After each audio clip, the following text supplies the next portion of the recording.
د بنو ټاونشیپ سیمه کې یوازینی چړیاګر ته نه یوازې د بنو د خواوشا سیمو خلک د سیل او تفریح دپاره مازدیګر رادرومي،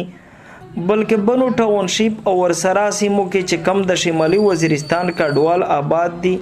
هغوی هم د چړیاګر ته هر مازدیګر د سیل دپاره رادرومي چې د اتوار په ورځ د خلکو ګڼه ګوڼه نوره هم څو چنده سیوا شي. زه خو منه د شمالي وزیرستان راغلی یم او داسې د چکر دپاره راغلی یم او دا چې دا چړیاګر شواد سره دله ډېرې قسمه او په خلک په مازدیګر کې ارسیر ګرځي چکر مکر لګوي.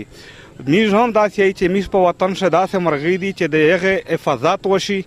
او داس نمونه ماحول د میږ په وطن شه جوړ شي.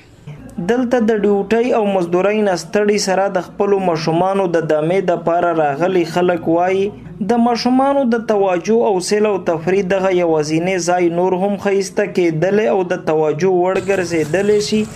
خو که حکومت مرغۍ پکې زیاتې کړي او ځنګلي ځناور هم ورته راوړي. کمای خو نور دا دی پکښې چې خو لکه مرغي منې پکښې کانې په چار خو دا وه چې دلته کې هره نمونه مرغي هغې کې ځناور وای فرض کیا شیر وای پکې او لکه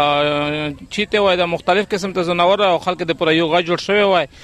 دلته راغلي خلک وایي د بنو ټاونشیپ په مقام د سیل او تفریح دپاره یوازینی چړیاګر ته باید د ځنګلي ځناورو سره هغه علاقایي مرغۍ هم راوړلی شي د کمو نسلونو چې د ورکېدو سره مخ شوي دي. ګوهر وزیر، خیبر نیوز، بنو.